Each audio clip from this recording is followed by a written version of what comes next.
जंगल में हर तरफ पानी ही पानी था, क्योंकि कई रोज से जंगल में बरसात चल रही थी। सभी पक्षी अपने अपने घरों में बैठे थे। वो सब बहुत डरे हुए थे।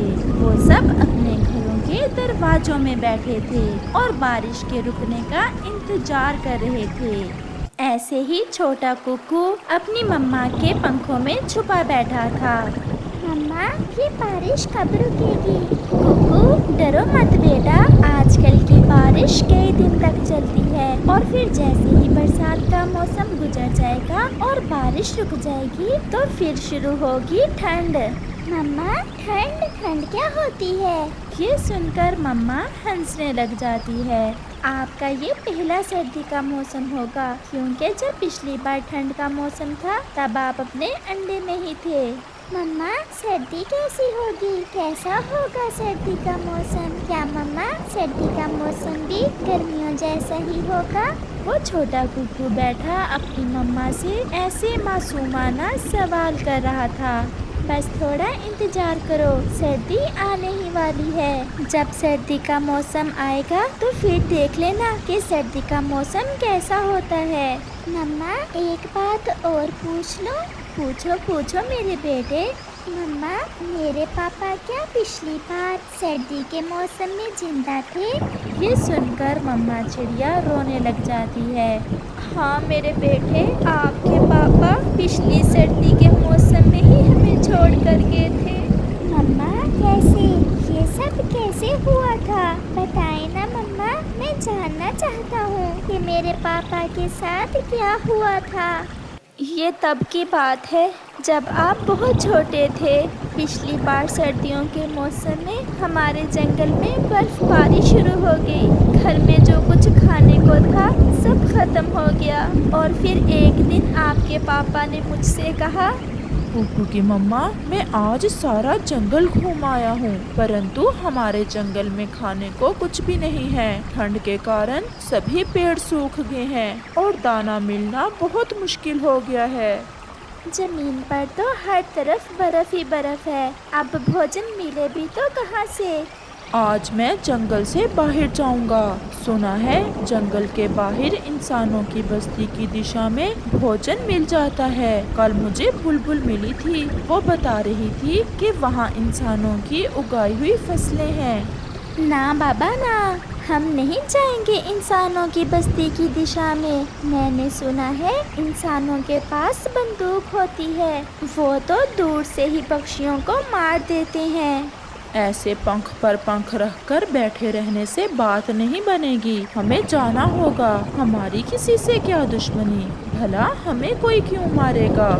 और फिर मैं भी आपके पापा की बात मान जाती हूँ। आप सोए हुए थे, मैंने थोड़ी नरम नरम घास आपके ऊपर रखी ताकि आपको ठंड न लगे। और फिर मैं और आपके पापा भोजन की खोज में इंसानों की बस्ती की दिशा में चल पड़े।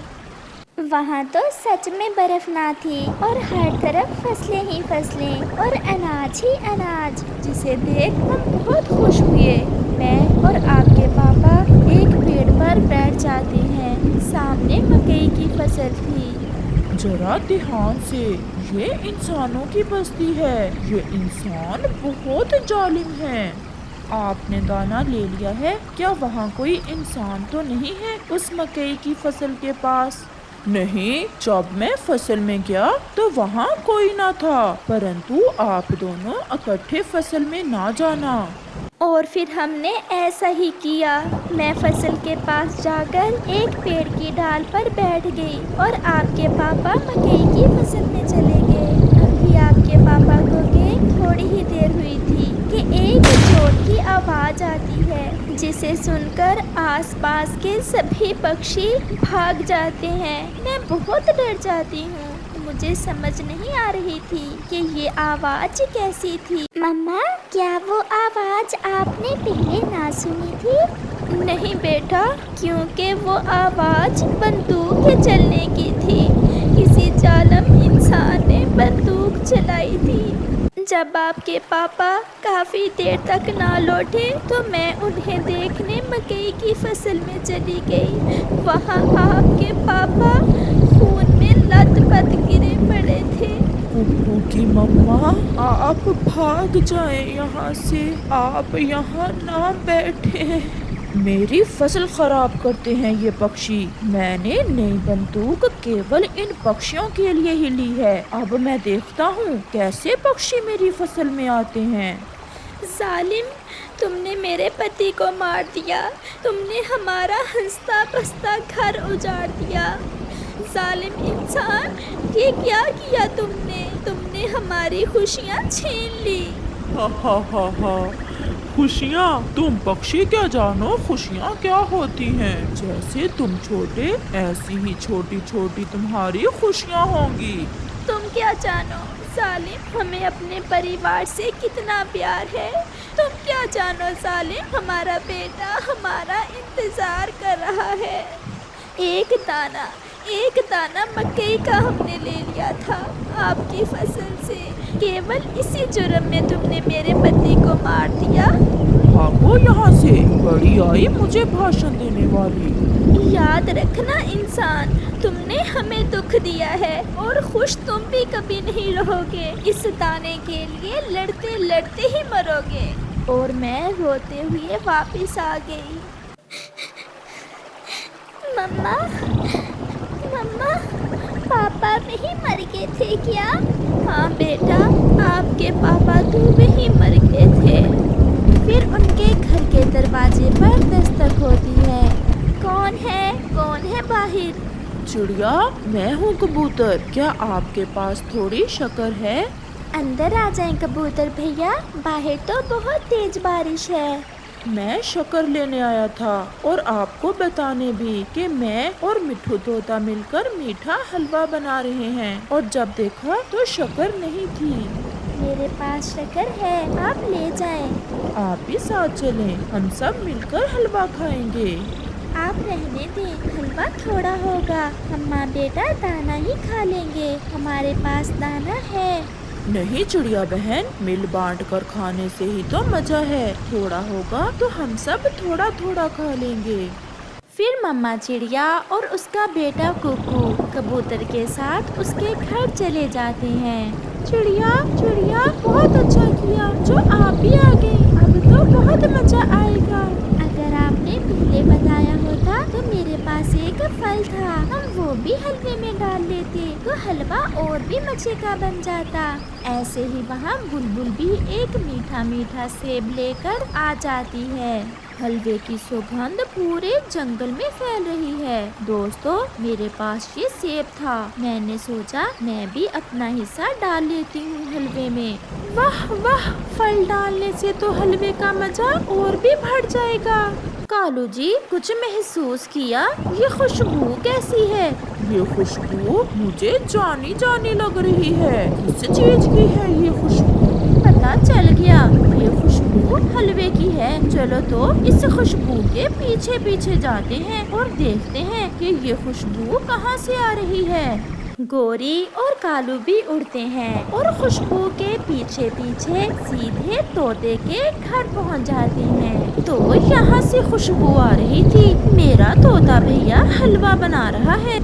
तो फिर तुम दोनों को पता चल ही गया।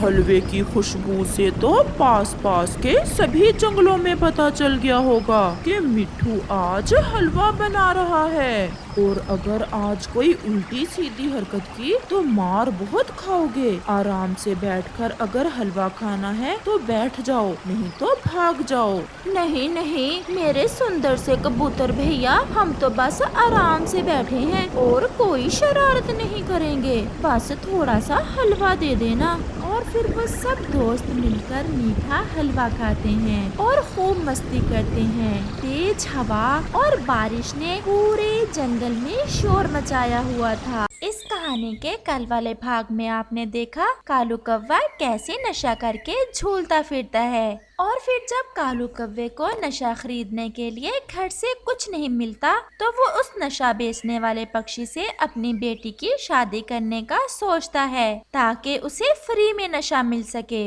इस छोटी चिड़िया की बातों पर ध्यान न देना। कोई भी ये नहीं चाहता कि हमारी बेटी खुश रहे। ऐसे अमीर कौवे से शादी हो जाए हमारी बेटी की। पिताजी, जैसा आप कहेंगे हम वही करेंगे, परंतु आप नशा छोड़ दें।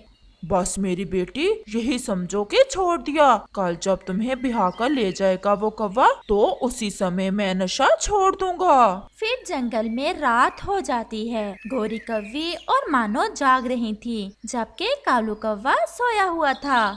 मानो मेरी बेटी, अपने ससुराल में जाकर बहुत समझ से रहना पड़ता है। कभी अगर पति से लड़ाई भी हो जाए तो आगे से बोलना नहीं।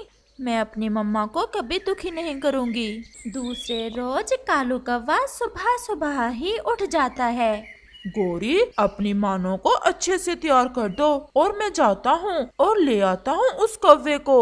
ऐसा कहते हुए कालू कौवा वहाँ से चला जाता है। वो तो तेज तेज उड़ रहा था, क्योंकि वो जल्दी जल्दी से अपनी बेटी को उस नशेई कौवे से ब्याह देना चाहता था, ताकि उसे मुफ्त में नशा मिल सके। चल भी मलंगी, सब मान गए, मेरी बेटी भी और पत्नी भी। आओ मेरे साथ और शादी करके ले आओ मेरी बेटी को अपने घर। क्या तुम्हारी बेटी मान गई? मेरी बेटी मेरी हर बात मानती है। कालू, तुमने तो कमाल कर दिया। अब लो ये नशा करो और चलो, मैं भी तैयार हूँ। अभी अभी नदी से अच्छे साबुन से नहा कर आया हूँ। फिर कालू कौवा वो नशा ले लेता है। अरे मानो, तुम रो क्यों रही हो? मेरी बेटी, एक ना एक दिन तो तुम्हें अपने घर जाना ही है। अगर ऐसे रोती रहोगी तो मैं भी रोने लगूंगी। कालू भी उस लफंगे और नशेई कौवे को दुल्हा बनाकर घर ले आता है। कालू जी, आपने तो अपने जंगल से किसी को भी नहीं बुलाया मेरी बेटी की शादी पर। इससे पहले कि कालू बोलता, दुल्हा कौवा जी बोलते हैं। अच्छा ही किया सासू माँ जी। पक्षी कब चाहते हैं कोई गरीब भी किसी अमीर से मिले। आपकी बेटी अब अमीरों में जा रही है, ऐश ऐश करेगी ऐश। बोलो ना पत्नी जी। मानो कव्वी तो चुपचाप बस देखे जा रही थी। वो अपने पिता को निराश नहीं करना चाहती थी। चलो बेटी, अब चलो अपने पति के साथ, अपने घर चलो। फिर वो नशेई कौवा मानो कव्वी को अपने साथ लेकर वहाँ से चला जाता है। चुप कर जाओ, क्यों रो रही हो? शादी ही तो की है अपनी बेटी की, इसमें रोने वाली कौन सी बात है? अब खुश रहे मेरी बेटी और सुखी रखे उसका पति मेरी बेटी को। वो तो मानो के साथ साथ हमें भी सुखी रखेगा। आज पहला दिन है तुम्हारा पत्नी जी मेरे घर में। जो सच कल तुम्हारे सामने आना है, मैं तुम्हें आज ही बता देता हूँ। जी पति जी, बताएं, क्या बताना चाहते हैं आप? तुम्हारा पिता मतलब कालू जी नशा मुझसे ही खरीद कर ले जाता है और तुम्हारी शादी के बदले में रोज उसे मुफ्त में नशा दिया करूँगा। मेरी बात हुई है उससे। ये सुनकर मानो कव्वी तो रोने लग जाती है। तो क्या आप भी नशा करते हो? पूरे जंगल को दे सकता हूँ तो क्या खुद नहीं करूँगा? मेरे पिता ने मुझसे धोखा किया है, मैं यहाँ नहीं रहूंगी। चुप चुप कर जाओ, जबान काट दूंगा अगर ज्यादा काई काई की तो। 3 दिन से मुफ्त नशा ले जा रहा है तुम्हारा पिताजी। घर से बाहर निकली तो जबान के साथ साथ पंख भी काट दूंगा। वो मानो कव्वी तो बहुत डर जाती है और चुप करके बैठ जाती है। मलंगी कहते हैं मुझे, मलंगी। पूरा जंगल डरता है मेरे नाम से। कालू कौवा मुफ्त में मिला नशा करके एक पेड़ के नीचे बेहोश पड़ा था। वो तो एक नशेई था, उसे जरा भी एहसास ना था कि उसने कैसे अपनी बेटी की जिंदगी बर्बाद कर दी है। रात का समय था। गोरी कव्वी अकेले ही अपने घोंसले में बैठी हुई थी। ए भगवान, मैंने तो अपनी जिंदगी ऐसे ही रोते हुए गुजार ली। अब मेरी बेटी को खुशियाँ देना, और वो सब जो मुझे ना मिल सका। परंतु वो ये तो ना जानती थी कि उसकी बेटी किस हाल में है। दूसरे रोज वो नशा बेचने वाला पक्षी, जो अब मानो कव्वी का पति था, अपनी पत्नी से कहता है, आज से तुम ये नशा बेचा करोगी और मेरे काम में मेरी मदद करोगी। अब सब पक्षी मुझ पर शक करने लगे हैं। अगर तुम नशा बेचोगी तो हमारा धंधा और भी बढ़ जाएगा। मेरे नशा बेचने से तुम्हारा धंधा कैसे बढ़ेगा? क्योंकि तुम सुंदर हो और जवान कव्वी। चुप कर जाओ, अगर इससे आगे बात की तो क्या? बोलो। ऐसा कहते हुए वो कौवा तो मानव को मारना शुरू कर देता है। वो ऐसे मानव कौवे को मार रहा था कि वहाँ कालू कौवा भी आ जाता है। पिताजी देख ले पिताजी, कैसे अच्छे कौवे से शादी की है आपने मेरी, केवल मुफ्त नशा लेने के लिए। कालू, तुम तो कहते थे कि मेरी बेटी बहुत अच्छी है, इसकी तो जुबान ही बहुत लंबी है। इसे समझा दो, कहीं ऐसा ना हो कि मैं इसकी जुबान ही काट दूं। कालू कौवा खामोश था, वो तो ये सब जानता था। थोड़ी देर बाद कालू उस नशे कौवे से कहता है, मेरा आज का नशा दे दो और मैं समझाता हूँ इसे। ये सब सुनकर मानव का तो दिल फट जाता है कि उसका पिता तो कितना बुरा पक्षी है। ये लो अपना नशा और इसे समझाओ कि अगर इस घर में रहना है तो जैसा मैं कहता हूँ वैसा ही करना होगा। फिर वो नशा बेचने वाला पक्षी कालू कौवे को उसका नशा देकर वहाँ से चला जाता है। मानो, तुम्हें तो पता है मैं नशा छोड़ नहीं सकता। तो मुझे बेचकर नशा करने से अच्छा तो ये था कि आप मुझे मार ही देते। ऐसे रोज रोज मरने से तो अच्छा था कि मैं एक बार में ही मर जाती। आप जाएं यहाँ से और माँ से कुछ ना कहना, मेरी माँ तो पहले ही बहुत दुखी है।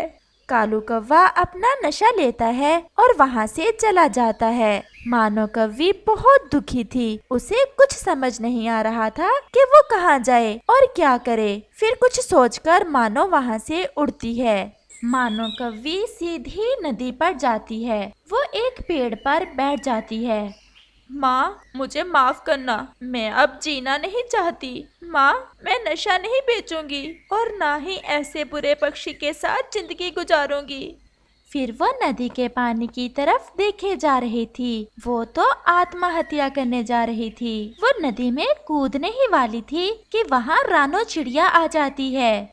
रुको मेरी बेटी, रुको, एक बार मेरी बात सुन लो।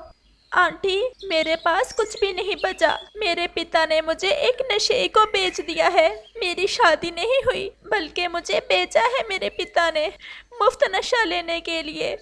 मुझे ये डर था। मैंने गोरी बहन से कहा भी था कि कालू की बातों का विश्वास ना करे, परंतु बेटा, ये जो आप करने जा रही हो ये तो कायरता है। जिंदगी का मुकाबला करो। अभी कौन सा आप बूढ़ी हो गई हो। आप मेरे साथ मेरे घर चलो और वहाँ से मेरा पापा मुझे किसी और को बेच देगा। नहीं बेटा, मैं वचन देती हूँ आपको कि अब ऐसा नहीं होगा। फिर मानो कौवी रानो चिड़िया के साथ उसके घर चली जाती है। कबूतर भैया, अब मानो मेरे घर में ही रहेगी और आप ये बात किसी को भी नहीं बताओगे। अब देखते हैं वो पक्षी कालू को नशा देता है या नहीं। गोरी बहुत चिंतित होगी। आप जाओ और गोरी को बताओ, उसे कहना कि मानो अब ठीक है और मेरे पास सुरक्षित है। फिर कबूतर मानो की मम्मा को सब बताने चला जाता है। कबूतर, ठीक तो है ना मेरी बेटी? कुछ हुआ तो नहीं मेरी बेटी को? नहीं, कुछ भी नहीं हुआ। वो नदी में कूदने ही वाली थी कि चिड़िया बहन उसे अपने घर ले गई। रात से कालू भी घर नहीं आया, न जाने जिंदा है या मर गया। आप चलो मेरे साथ, हम उसे जाकर देखते हैं कि वो कहाँ चला गया। और गोरी बहन, आप ये बात कालू को नहीं बताओगी कि मानो चिड़िया के घर में है। मैं नहीं बताऊंगी कबूतर भैया। फिर कबूतर और गोरी कौवी वहाँ से चले जाते हैं। वो सीधे उस नशेई पक्षी के पास जाते हैं। कालू उस नशेई पक्षी की मिन्नतें कर रहा था और उससे नशा मांग रहा था। कबूतर और गोरी भी वहाँ आ जाते हैं। बेगैरत, भाग यहाँ से, जैसे तुम्हारी बेटी भाग गई। अब मुझे तुम्हारी शक्ल भी अच्छी नहीं लगती। कहाँ है मेरी बेटी, कहाँ है? मैंने तो केवल नशा लेने के लिए ही तो उसे बेचा था। अब मुझे पास वाले जंगल में एक तुम जैसा बेगैरत कौवा और मिल गया है जो अपनी बेटी मुझे बेच रहा है। और तुम्हारी बेटी मेरे काम की नहीं, उसकी जुबान भी बहुत लंबी है। जाओ और ढूंढो अपनी बेटी को, और अगर मिल जाए तो उसे अपने घर ही ले जाना। बेगैरत ये भी है और तुम भी। तुमने एक माँ का कहर अभी देखा ही नहीं, दूसरों के इश्तों से खेलते हो। ऐसा कहते हुए गोरी पास में पड़ा बड़ा डंडा उठाकर उसके सर में मारती है और वो नशा बेचने वाला पक्षी वहीं मर जाता है।